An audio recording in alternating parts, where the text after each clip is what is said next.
Hi everyone, let's talk about secondary dominance. Let's see first what's a dominant. The chord of the fifth degree leading back to the first degree when we're in the key of C major is the dominant going to the home chord. A dominant chord is constructed with a major third, a perfect fifth, and a minor seventh. Those are the intervals, and the chord is called G7. And this chord leads to the first degree.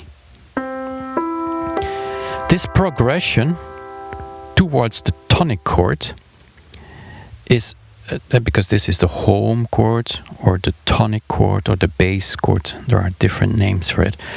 This progression, this dominant chord leading to the home chord, was so oftenly used that people were longing for a dominant chord going to the other chords that belong to C major.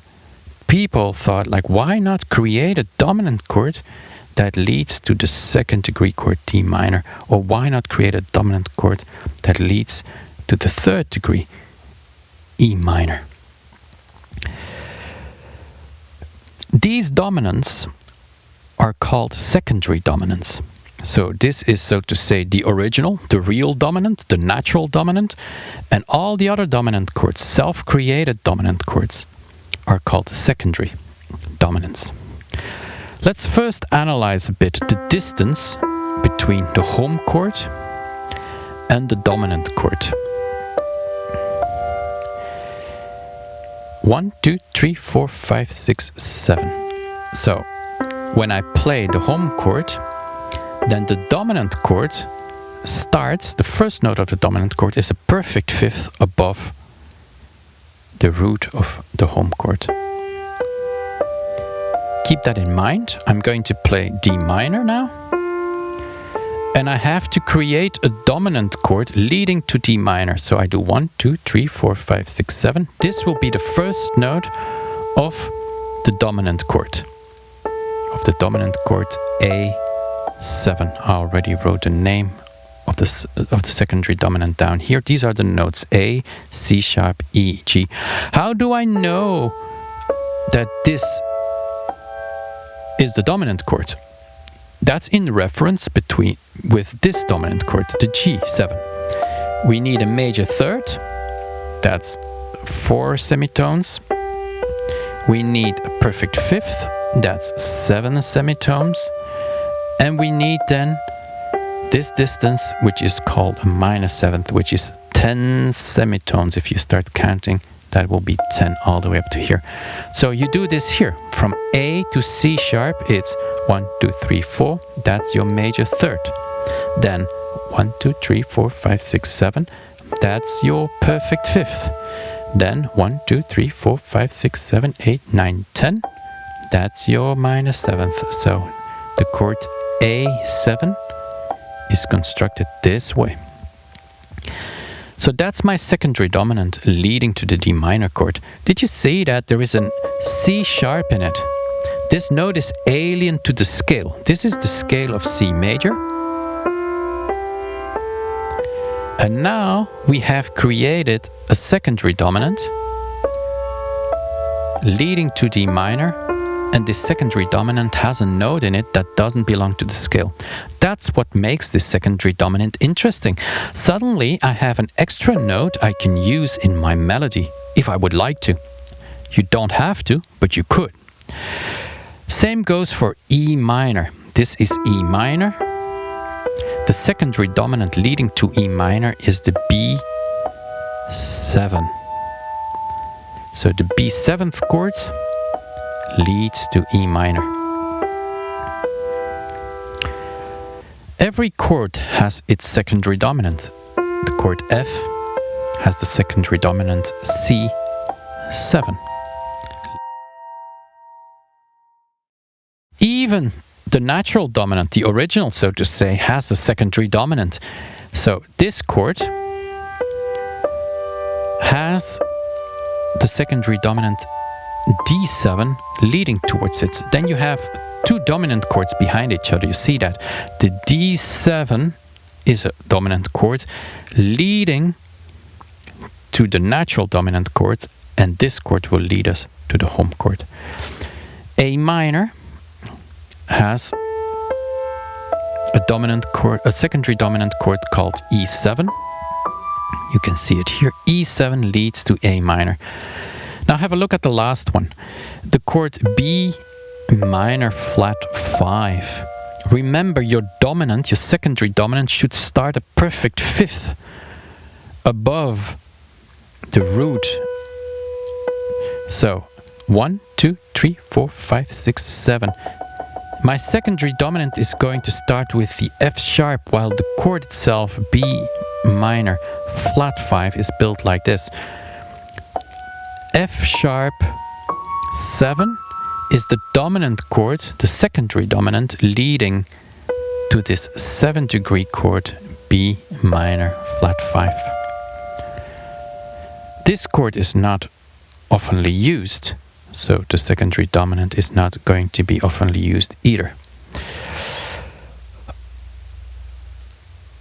All right. Of course, for minor, that's the same thing. This is the scale of C and natural minor. It comes with a bunch of chords. The C minor chord, for example, is the chord of the 1st degree. And look over here. This is a self-created dominant. They changed the B flat of the natural minor in a B. So the scale of the C harmonic minor is with a B in it. So they could have this dominant chord over here. This progression, the dominant from harmonic minor going to this 1st degree, was so popular, so same explanation, that people wanted dominants going to all the other chords that belong to C minor. All dominants going to a chord of C minor that's not the tonic chord, that's the exception, are called secondary dominants. So this is the real dominant. This is also a dominant chord. It also leads to C minor. So these are the real dominants leading to C minor, or the natural dominants that belong to the scale. And the secondary dominants are dominants that don't belong to the scale. They're not constructed with scale notes. Some of those notes might not belong to the scale of C minor. Let's have a look. The chord A7 leads to the D minor flat 5 chord. The chord B flat 7 leads to the E flat chord. The chord C7, the secondary dominant C7, leads to the F minor chord. The chord D7 leads to or the G minor chord, which is the 5th degree from natural minor, or to the G7th chord belonging to the scale of C harmonic minor. The E flat 7 chord leads to this A flat chord. And then you have the chord F7, the secondary dominant F7, leading to the B flat 7th chord. All right, so now you have more chords than you had ever before. You have the chords belonging to C major and their secondary dominants leading to chords of C major. Then you have the chords belonging to C minor, to C natural minor, and this one chord belongs to C harmonic minor, and secondary dominants leading to these chords, with one exception, the real dominant or the natural dominant going to the tonic chord. So this dominant is not called a secondary dominant, only the other dominants, the self-created dominants, are called secondary dominants. Let's have a look now. Some songs. Your Song by Elton John. It starts with the chord C. It's a little bit funny, this feeling inside. Chord C, F, G, E minor. We are in C major. Let's have a look. So C, you can see over here. You can see the chord F, you can see the chord E minor over here. So we are in C major. Then you have A minor, G, A minor, F. We are still in C major. This is the chord A minor. You see that? That's the chord of the 6th degree going to G. So it's all C major. That's easy. But then suddenly we see this chord, the chord E. Let's have a look. Do you actually see the chord E over here? No. We have E minor. So what kind of chord is it then? And then you can have a look over here. There is a secondary dominant called E7. And this is the 7. Without the 7 is just E. That leads to A minor. So it's a secondary dominant of the 6th degree. Let's see if it's actually doing that. Oh yes, you see that. This E chord is leading to A minor. So now you know what it's doing here. It's built with the notes E, G sharp, B. And this G sharp is alien to the scale of C major.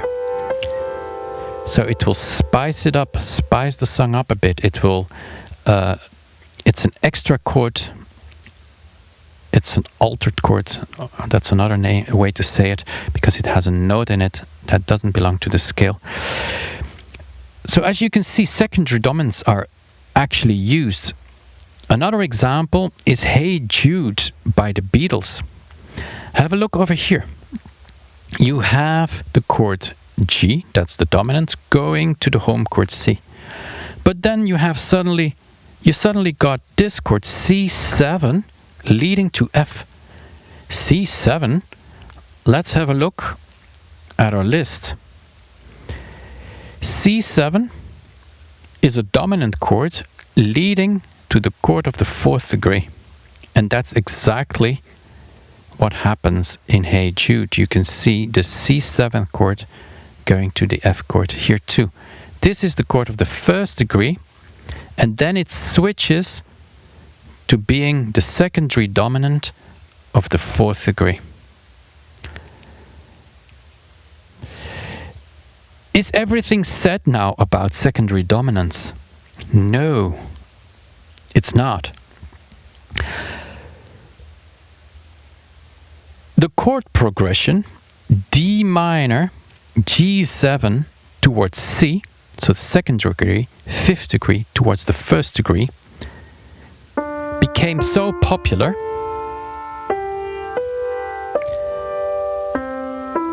that people said, why are we just sticking with a secondary dominant leading to a chord of C major? Why don't we place like a 2 in front of it? So we have this 2-5-1 movement, because that's what it is. Look at this. The D minor chord going to the G, going to the C.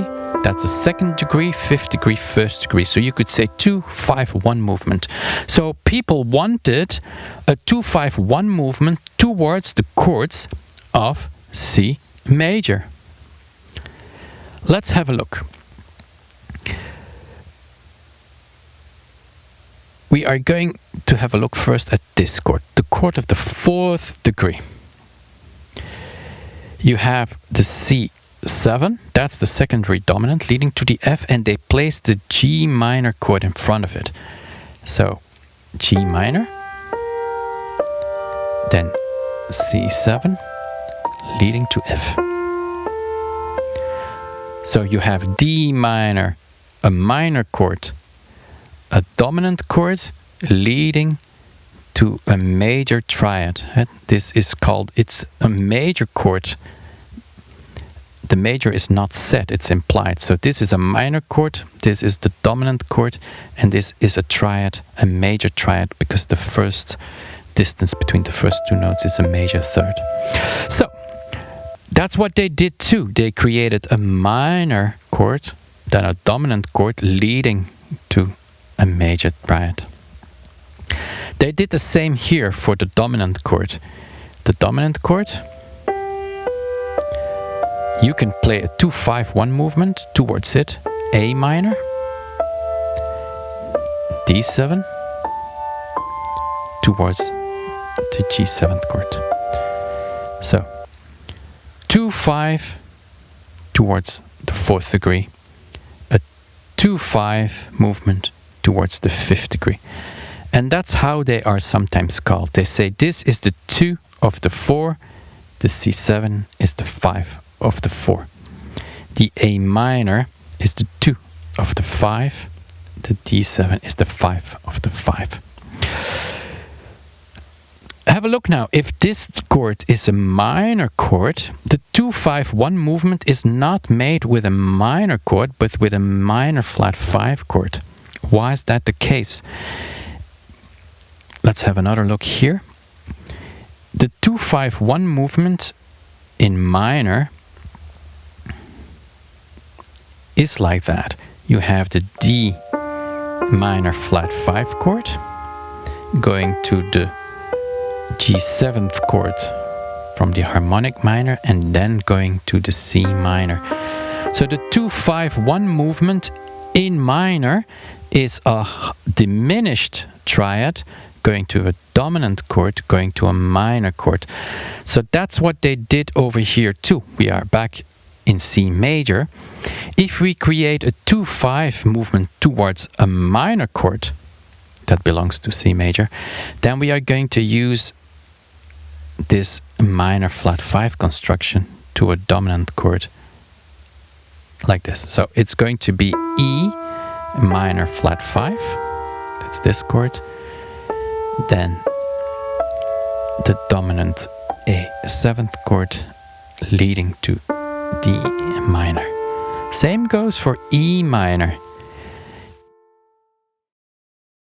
F sharp minor flat 5 chord, that's the 2. Then you have the B7th chord, that's the 5, leading towards the 3rd degree, E minor. A minor, same thing. It's a minor chord, so the 2-5-1 movement should be a diminished triad, a dominant chord, and then we arrive here. I will play it for you. B minor flat 5, then E7th chord to A minor. Of course, this 2-5-1 movement, this 2-5 movement towards a chord that belongs to C major was copied in minor too. So we have the original 2-5-1 movement, so to say. That's D minor flat 5, G7 towards C minor. And then we have here all the secondary dominants with a 2 in front of it. So let's have a look. For example, this line, it's E minor flat 5, then you have the A7th chord and it leads to D minor flat 5. Here 2-5-1 movement, but as you can see, this is a major type of triad. So we have a normal minor going to the dominant chord and then to this major triad. It's not a minor flat 5. So if you have a minor here, you have a minor flat 5 over here. If it's a major triad, you just have a minor here. So that's F minor, B flat 7 leading to E flat. So F minor, B flat 7 leading to E flat. You can play them yourselves, the 2-5-1 moves, but it's the 2 of the 2, the 5 of the 2. So this is the 2-5 movement towards the second degree, the 2-5 movement towards the third degree, the 2-5 movement towards the fourth degree. You can say it's the 2 of the 4, it's the 5 of the 4. This definitely enlarges the amount of chords that you can use, isn't it? You have all the chords of C major. These chords are made with scale notes of C major. Then you have the secondary dominants in front of them with their 2. So it becomes a 2-5 movement. Then you have all the chords of C minor with the secondary dominant in front of it and even the 2-5. So you can play the 2-5-1 movement. Let's have a look at some songs that are actually using this. We have Lie Like Wine by Jeff Buckley. It starts with the chord C. That's nice. That's an indication that we are in C major. And then you see this C7 chord going towards the F chord. We go back to our list and we have a look. We see here the C7th chord. That's the secondary dominant leading to the fourth degree. So that's good. We understand what's going on. And then we see it coming back, C7 to F. But have a look here. Suddenly there is another chord in front of this C7 chord. It's the G minor chord. This G minor C7 F, this G minor chord doesn't belong to the key of C major. If you have a look, there is no G minor here. There is no C7 here. And then you look over here. There is a G minor and a C7 over here. So this is the 2-5-1 movement towards the fourth degree. It's the 2 of the 4, the 5 of the 4. And this is actually used in a well-known song, Lie Like Wine by Jeff Buckley. You might, when you look up the chords of Lie Like Wine, other people have been singing this song and they might have used other chords. So that's why I wrote by Jeff Buckley, because Jeff Buckley is the one who played it like this. He is the one who used the 2-5-1 movement towards this fourth degree. All right, that's it.